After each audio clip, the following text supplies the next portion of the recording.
Success और stardom पाने का जुनून तो सबको होता है, लेकिन जब किसी के पास ये आ जाता है और उसको जब इसकी आदत हो जाती है, फिर बढ़ती उम्र के साथ जब उसको ये सब कुछ उससे दूर होता हुआ नजर आता है, तब वो उसको वापस पाने के लिए किस हद तक अपनी लिमिट पुश करता है, यही सब आपको इस फिल्म में दिखाया गया है। तो भाई फिल्म का नाम है द सब्सटेंस और मेरे फ्रेंड ने ये मूवी मुझे सजेस्ट की क्योंकि हर जगह इसकी जम के बातें हो रही थी, और फिर जब मैंने ये मूवी देखी तो भाई साहब लिटरली मेरा दिमाग घूम गया। तो स्टार्ट करते हैं रिव्यू फिल्म के ओवरव्यू से। फिल्म की स्टार्टिंग में एक एग यॉक दिखाया जाता है जहां उसको एक ग्रीन कलर के लिक्विड से इंजेक्ट करके दूसरा एग यॉक क्रिएट करते हुए दिखाया जाता है, और फिर वॉक ऑफ फेम दिखाया जाता है जहां एलिजाबेथ स्टार का टाइल लगा होता है, और देखा जाए तो यही दोनों सीन पूरी मूवी की कहानी को डिस्क्राइब करता है। फिर एलिजाबेथ की एंट्री होती है जहां वो एक फिटनेस बैंड का शूट कर रही होती है, और वो खत्म करते हुए जब वो सेट से बाहर जाती हैं तो उनके स्टारडम की पिक्स भी दिखाई जाती है, जिससे पता चलता है वो कितनी बड़ी स्टार है और अपने यंग टाइम में वो बेहद खूबसूरत भी थी। फिर वो वॉशरूम जाती है, क्योंकि लेडीज वॉशरूम बंद होता है तो वो मेंस वॉशरूम यूज कर लेती हैं। फिर वहीं उनके शो के प्रोड्यूसर आ जाते हैं और वो उसको बात करते हुए सुन लेती हैं कि उसे अब कोई नया मॉडल चाहिए क्योंकि एलिजाबेथ अब बूढ़ी हो चुकी है और उसे अब कोई भी देखना नहीं चाहता,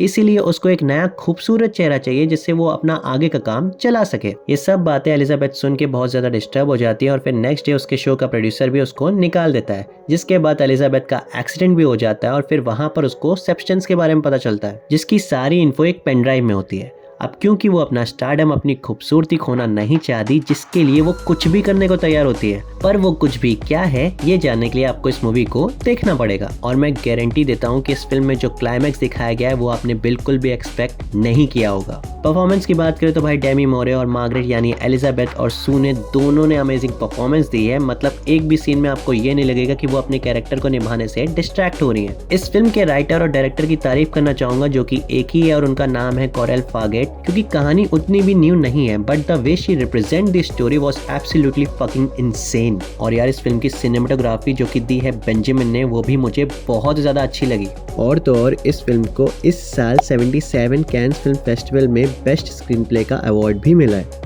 लेकिन सबसे ज़रूरी बात यह है कि फिल्म फैमिली फ्रेंडली बिल्कुल भी नहीं है, तो आराम से इसको अकेले में बैठ के ही देखना, वरना बहुत जूते पड़ेंगे। और मूवी में बहुत से ऐसे सीन्स हैं जिसको देख के आपका मन डोलेगा, लेकिन ठीक उसके बाद कुछ सीन्स ऐसे भी आएंगे जो कि आपको बिल्कुल भी देखने का मन ही नहीं करेगा, और अगर देखा भी तो उल्टी आने की संभावना भी है। इस फिल्म में सबसे पहले तो यही बताया गया कि इंडस्ट्री में फीमेल एक्ट्रेस अपने स्टारडम को ना गंवाने के खातिर क्या क्या करने को तैयार होती हैं, और इस फिल्म के थ्रू जो मैसेज दिया गया है वो भी बहुत ज्यादा अलग है। जैसे हार्वे के कैरेक्टर से ये बात समझ आती है कि मेल एक्टर्स ज्यादा लंबे समय तक काम कर सकते हैं as compare to female actors, क्योंकि फीमेल एक्टर्स की एक टाइम के बाद एक्सपायरी डेट आ ही जाती है। अब है तो ये हॉलीवुड की मूवी, बट इस बात का एग्जांपल मैं आपको बॉलीवुड से दे देता हूँ। जैसे सलमान खान और रेवती मैम, जिनकी साथ में मूवी आई थी लव 1991, और तब से लेकर अब तक रेवती मैम को हमने माँ बनते 2 स्टेट्स मूवी में और भी कई फिल्म्स में देखा है।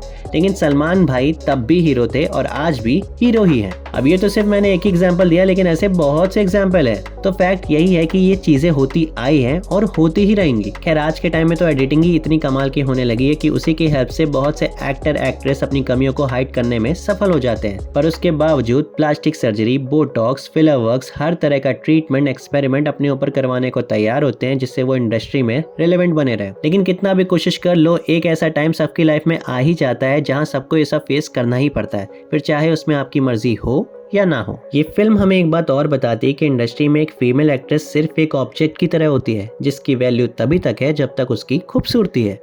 But still a lot of girls and womens are dying to go there. Movie के एंड में एलिजा अपने फेट को एक्सेप्ट तो कर लेती है, लेकिन कितनी भारी कीमत चुकाने के बाद। और जब किसी इंसान के अंदर ईर्ष्या, जेलसी बढ़ जाती है और उसको सक्सेस और स्टारडम का भूत सवार होता है, जो कि एलिजाबेथ और सू दोनों के अंदर था, और वो दोनों इस कदर इन सब में खो गए, जिसमें सबसे जरूरी बात भूल गए कि वो दोनों अलग नहीं एक ही हैं, क्योंकि अगर वो बैलेंस बनाकर चलते तो शायद ज्यादा टाइम तक सरवाइव कर सकते थे।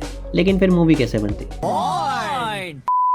इन शॉर्ट मुझे तो इस फिल्म को देख के यही लगा कि हम अपने बाहरी रूप को इस हद तक इंपॉर्टेंस देते हैं कि उसको बदलने के लिए इतने एफर्ट करते हैं जिसका एक वक्त आने के बाद कोई महत्व नहीं बचता। लेकिन यही एफर्ट अगर खुद की सोच में करते तो ये बात समझ पाते कि ये प्रकृति का रूल है जिससे हम भाग नहीं सकते। खैर ये तो थे मेरे थॉट्स, अब आपके थॉट्स कुछ और हो सकते हैं इस फिल्म को लेकर, and that is completely okay. तो भाई फिल्म की IMDb रेटिंग है 7.5 और ये मूवी इस साल की बेस्ट बॉडी हॉरर मूवी बताई जा रही है, और भाई मैं इस बात से पूरी तरीके से सहमत हूँ। तो मेरी तरफ से इस फिल्म को 4 स्टार्स। तो अगर आपने ये फिल्म देख ली तो प्लीज मुझे कमेंट करके जरूर बताइएगा कि आपको ये फिल्म कैसी लगी। तो बस आज के लिए इतना ही, मिलते हैं अगली वीडियो में। Till then bye bye and take care.